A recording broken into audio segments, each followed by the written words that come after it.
New Thought Media Network. We are a global broadcast network of positive music, media, and entertainment, inspiring humanity's evolution along the journey of enlightenment and creating a world of love, peace, empowerment, and prosperity for all. New Thought Media Network. Positively inspiring.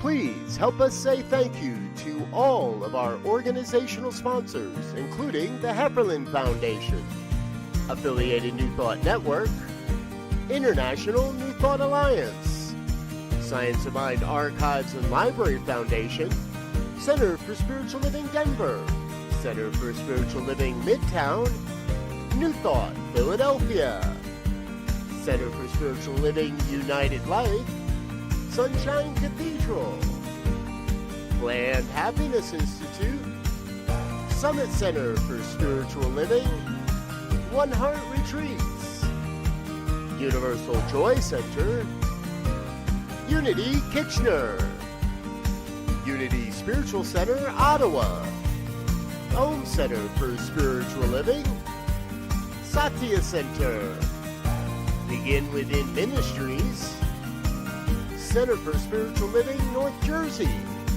Unity of Savannah, and the Center for Spiritual Living Seattle, as well as all of our individual donors.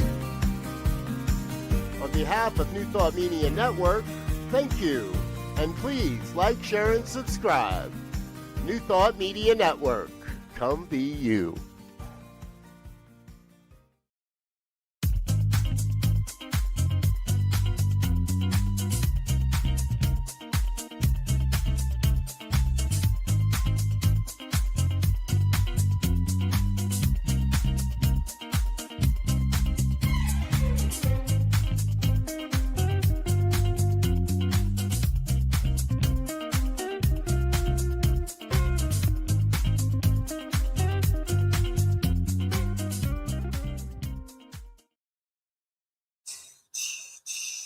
Hey everybody, Tracy Brown here, and it is time to dive into this whole concept of what does it mean, what does it require, what does it challenge us to do to have inclusive churches, and not so much why we want to do that. If you're here, you probably already have answered your why.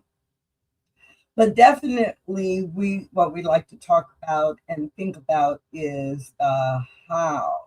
What kinds of conversations do we need to be having with people in our communities? What kinds of responsibilities do leaders in inclusive churches have? And what do you do when it gets a little sticky, a little challenging?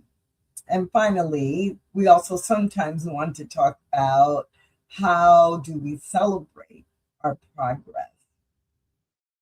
Today is a Tuesday toolkit, so we'll be together for about 30 minutes. Some of you know when I have a guest, we tend to go 50 to 55 minutes because it's a conversation. But when it's just me, I try to keep it to 30 or 35 minutes, give you a little bit of your time back. And I'm really happy if you join me. And if you want to be like Wayne, you could say hello to me and to everybody else in the chat. Hello, Wayne. Hello, Anita. And hello to everybody, whether you put your name in or comment in or not. So what are we talking about today? Today we are talking about Black History Month. Now, back in November, I think, late October or early November, I might have done a show about Black History Month so that you would have, 3 months to prepare and think about what you were going to do. But this morning I thought, there are people who either didn't know to think about it then or didn't get around to planning anything. And now Black History Month is 2 weeks away. And they want to do something, but they don't know what. So I decided that I would just share some ideas of things that you don't need a lot of planning time to execute on. But before I go into those tips and ideas, I want to share this commentary. It is really important that you understand and have clarity about why you are doing or saying anything at all about Black History Month. Really important, because you don't want it to come across as performative. Oh, it's Black History Month, we got to do something. Well, no, you don't. Really, you don't have to do anything different from what you normally do. So if you decide to do something because it's Black History Month, then you need to be able to answer the question that some of the members of your church will ask you. Like, why are we doing that? Why do I need to know that? Why this? Why that? And you need to have a clear answer that is something different from, well, because it's Black History Month and we want Black people to know they're welcome here. That would not be a good reason to do anything related to Black History Month. Or, well, it's Black History Month and we ought to do something, or we're just trying to, look like we are inclusive when there's no visible diversity in our community. So you need to have a reason. Now there are hundreds of acceptable and some even admirable reasons, but you want your reason to be related to your spiritual values or principles, or you want your reason to be connected to a commitment you've already made about being inclusive, if it's in your vision statement or your purpose statement or your mission, or if it is a part of an ongoing initiative of things that you have been doing along the way, or if it is the kickoff to an ongoing initiative. You want to be able to say that clearly.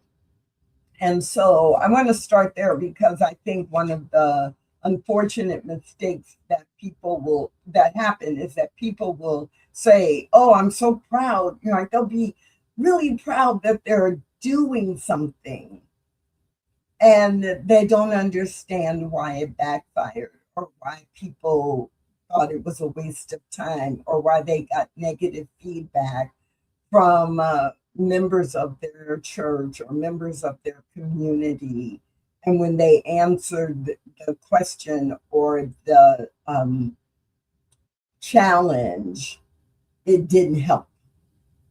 So let's start there. Make sure that if you are going to do things that are specifically related to Black History Month, then be sure you have a clear why, and that why is related to your mission, your vision, your values, your spiritual principles, your faith tradition, or your individual church's mission and or purpose. Okay. Having said that, then let's dive into some ideas. I'm going to share with you some ideas related to classes. I'm going to share with you some ideas related to music and musicians. I'm going to share with you some ideas related to your newsletters, or your email newsletters.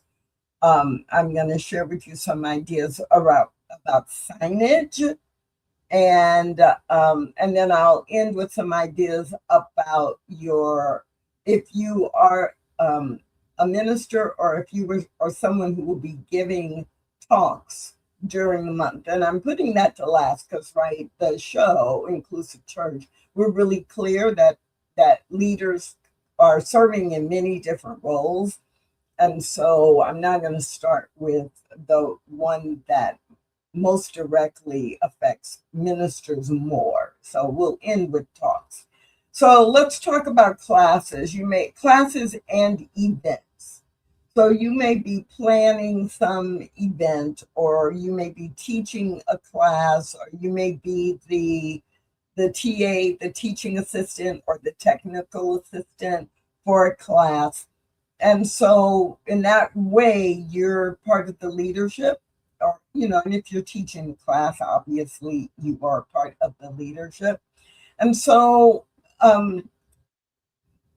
regardless of what the class is about, if you are starting each class with an inspirational thought or a spiritual practice, or if you're closing, as part of your benediction or a closing spiritual practice, you could decide during the month of February that you quote a Black author or a Black teacher or leader as the inspiration or the grounding for that spiritual practice. You could use a quote from a book from an author who is Black. You could you can actually use a meditation. If you are doing meditation, you could go online and find a meditation that was delivered by someone who is Black. But there is a caution when you do any of these. Please do not say, in honor of Black History Month, we're going to feature this quote by Howard Thurman. No. Now, what you can say is, for today's spiritual practice, we're going to base it on a quote by Howard Thurman, who is a Black minister and philosopher, blah, blah, blah. You can acknowledge, and in fact, I want you to acknowledge that the person you're quoting is Black.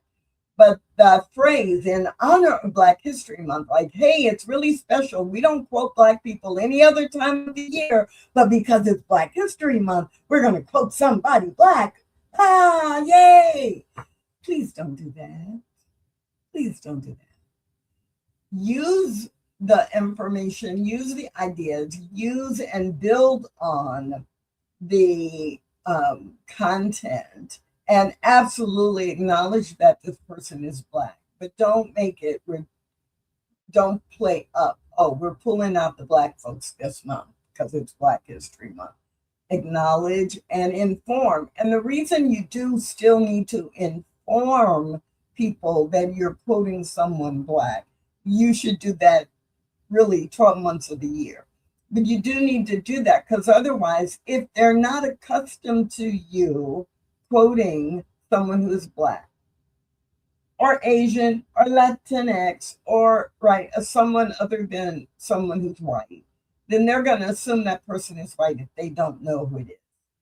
Now, obviously, if you're quoting Maya Angelou, if you're quoting Oprah Winfrey, if you're quoting, there are some people if you're quoting Martin Luther King, there are some people, if you were to quote them, that you could assume people know that they're Black. But depending on what quotes you get or what inspiration you use, you most likely will need to acknowledge that this is someone who is Black. And as I glibly said, really, you could be doing that all year long, not just in Black History Month. So, another thing that's related to classes and events. So if you are going to integrate in to your flow in the class content, and you may or may not be able to do this with only 2 or 3 weeks before you are actually leading this class. but you get bonus points from me if you have the author or the quote directly related to your content or the subject. For example, within Centers for Spiritual Living, there is a course about Emerson. And anytime I teach Emerson, I make sure that I inform students in the class about the book, The Anti-Slavery Writings of Ralph Waldo Emerson. And people are always shocked, not just surprised, but shocked that there's a whole book that are notes from and transcriptions of talks that he gave and articles that he wrote about anti-slavery. And so if I were teaching Emerson during the month of February, I would make sure one of my classes that I actually read from his writings and held up the book and gave people a link where they could buy the book and learn more about what Ralph Emerson had to say about the spiritual reasons for opposing slavery.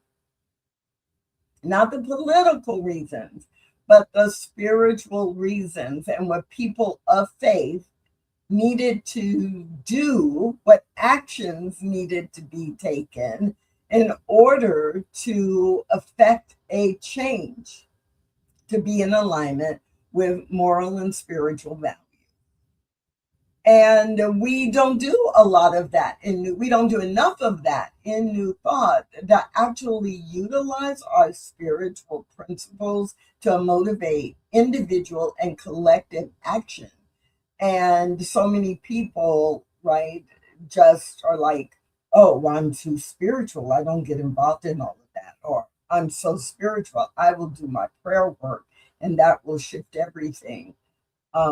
And so I love that Emerson is actually a model for taking action using our spiritual principle as a guide and standing up for faith-based principles utilized or becoming seen and used in the world. And so for all of us in New Thought who are like, or for not me, all of the people in New Thought who believe that it's one, just an individual focus, and two, that it's necessary to avoid the secular life or the secular issues that are in all of our human experience. Emerson was a great example. So I use that as an example too, because yes, it's Black History Month, and you can quote people who are not Black if it is pertinent and relevant. So a few years ago, I was coaching the leadership of a New Thought community in the South. And one of the things that they ended up doing, they did about 8 different things, but one of the things that they ended up doing was they ended up identifying people who were white, who were directly involved in the civil rights movement and who worked side by side with Black people and other people of color, and did marches, or they were sponsors, or they funded things. And so each week during the month, they highlighted one of those people because their community at that time was 95% white. And so they wanted to send the message during Black History Month that it was important for white people to, one, be aware of issues that negatively impacted people who were Black, and also that it was a responsibility for people of faith to be engaged in shifting and changing the status quo. And that was perfect for that church at that time, right? And so you have to determine what is important. Also related to classes and events. So I mentioned Emerson with that as one example of a class, but it could be any class that you are doing. You can find, especially with our access to the internet, you can find recorded talks, recorded meditations, recorded information that is available. In fact, if you're here with me on the New Thought Media Network, in the New Thought Media Network archives, if you go to the YouTube channel and just start searching, you can find all kinds of programming that features African American leaders, African American authors, speakers, and ministers.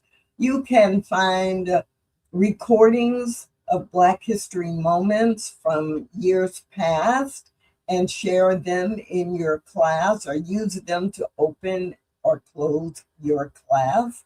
So it is not difficult. It will just take a little bit of time. Okay, that's classes. Yes, I have to watch my time because this is a topic that would be really easy for me to talk about for 2 hours, but really I'm going to try to keep it within 30 to 35 minutes. So let's talk about music and musicians.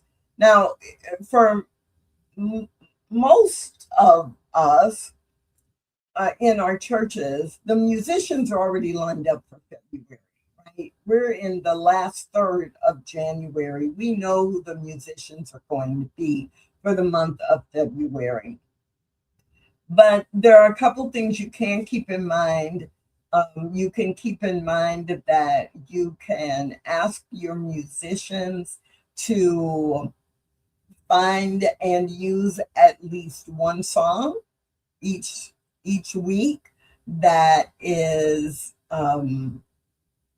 written by or known because it was performed by someone who is Black. And again, this would not be the big announcement of, because it's Black History Month, we went on a search and we found this song by Donny Hathaway. No.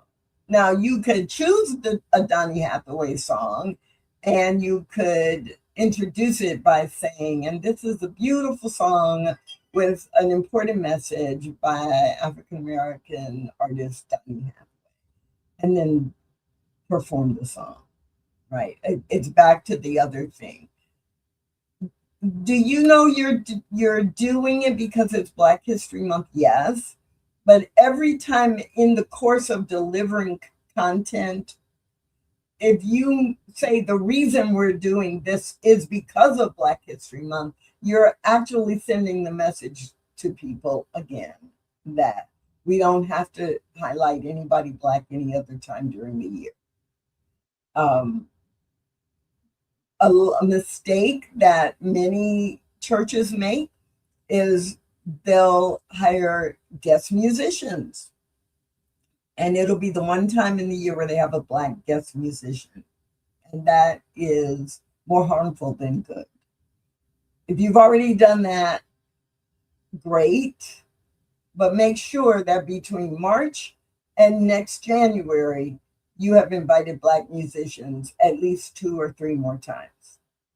Otherwise, you are sending the message that the only time we have Black people is during Black History Month, and they don't exist any other time of the year. And I know that is not the message you desire to send. So what else can you do with music and musicians? You can ask your musicians to learn and play the Black National Anthem, Lift Every Voice and Sing. And in this case, this is one of the very few cases where it would be permissible to say, because it's Black History Month, we want to feature the Black National Anthem and we invite you to stand. Because many people in your community will not have heard it before and they will not understand what to do. And so you don't have to invite them to stand, and you definitely don't have to require them to stand. But if you do have any Black people in your congregation, when that song is sung or played, most, if not all, of the Black people will automatically stand up, and everybody else will be looking around like, why are they standing? Right? So it's not a requirement, but you probably verbally need to do an invitation to stand if you would like. There are two communities I know that their closing song for their Sunday service every Sunday during Black History Month is the Black National Anthem, but they've been doing that for years. And so they don't have to kind of introduce it the same way they did the first year or two. Song selections written by or made famous by Black performers. And one other thing just went through my mind, and that was music. I don't know. I lost it. Maybe it'll come back in the 5 minutes or so that I have. Newsletters and emails. Now, this is the one place where you probably can do generic, Black history information, Black history fact, inventors, scientists, historians, historic figures, because in your newsletters, like they go throughout the month. And so if you've already done some research, or there are lots of easy, access to that kind of information, if you did something like that, it wouldn't be at an event. It would be more in something that's a reference, and it would be, Black History Moment or something like that. It's more passive, and it's not in the course of giving a spiritual lesson or creating a spiritual experience. So that would be okay. What would be preferable, if you have a newsletter that goes out once a week, that you find 4 people who are Black, who are either past or current leaders and achievers in your own faith tradition.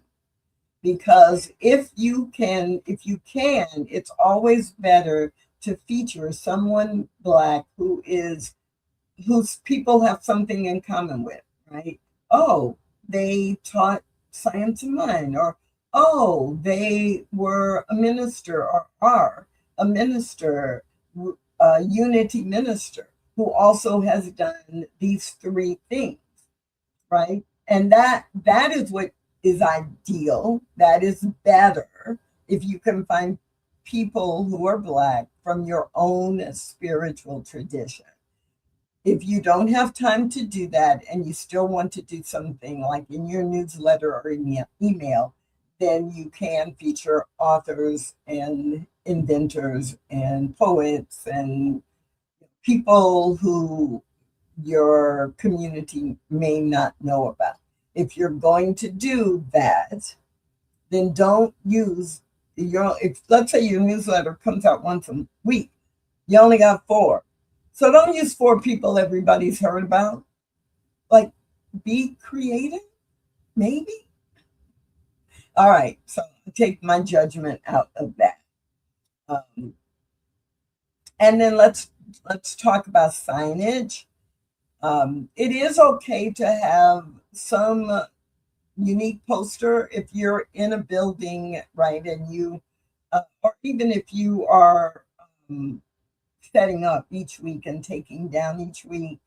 If you wanted to do, 8.5 by 11 posters and put them in the bathroom behind the stall doors, or if you wanted to put, a welcome banner, or if you have access to someone who could create a theme, not a theme for the month, or your theme for the month, but also somehow wrap in visually, something related to Black History Month, then that's great. That's really great to do. Not a requirement, but it's a little added plus. So you can create some signage, but again, your theme isn't Black History Month. It could be Black history related to whatever your spiritual theme is for the month. Last but not least, I'm going to talk a little bit about talks.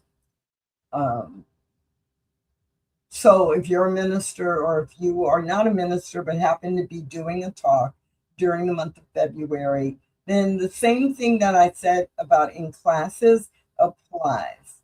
Like if my theme is prosperity and abundance, then I'm not going to change the theme because it's Black History Month, but I'm going to look for some quotes from people who are African American that are applicable to the topic or the theme for the month or the topic for the week, right? I'm also, if I'm doing the talks during February, then I'm going to look for maybe some snippets of other talks, or if I'm in Centers for Spiritual Living, I'm going to go online to YouTube and find the 4 videos that CSL Dallas did in 2018 or 2019 that are history moments, and they're 3 minutes each, and I might incorporate them into my talk because it is Black History Month, and then, weave it into whatever my theme is. So things like that are really powerful when you're on the platform and you're doing, excuse me, and you're the person giving the main talk. But the do not do's also apply here, right? Do not make the topic Black History Month unless you have a direct thread to your spiritual principles and beliefs and values.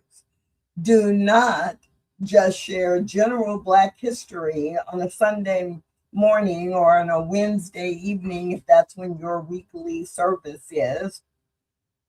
Do not go in and say, oh, before I start my talk today, I want to tell you about Lewis Latimer and what he invented.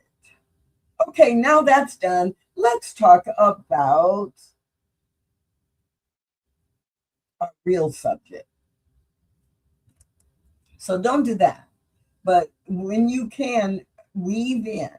And if you need ideas for how to do that, then please reach out to me. Sometimes it is just a matter of knowing what to look for or where to look. But again, one of your biggest resources is going to be YouTube, because there are so many videos now available to you where you can then just take a snippet out, or the video itself could be used. And there's just so much. So if you have been thinking that you want to do something in a meeting that you are facilitating, or in a service that you are coordinating, but you just let time get away and now Black History Month is upon us, I still want to encourage you to take the time to find 1 or 2 resources and then incorporate them into what you are doing in alignment with teaching a spiritually grounded lesson. And if you can do that, then you will be demonstrating to people that Black history is all of our history. It benefits us in our spiritually grounded life, as well as our humanly grounded. My name is Tracy Brown. I hope at least one idea resonated with you, or got you thinking about what you can do during Black History Month. And I will see you here next Tuesday and every Tuesday at noon Mountain Time for Inclusive Church, right here on the New Thought Media Network. Thanks for watching The Inclusive Church with Tracy Brown. Join us again next week at 12 noon Mountain Time.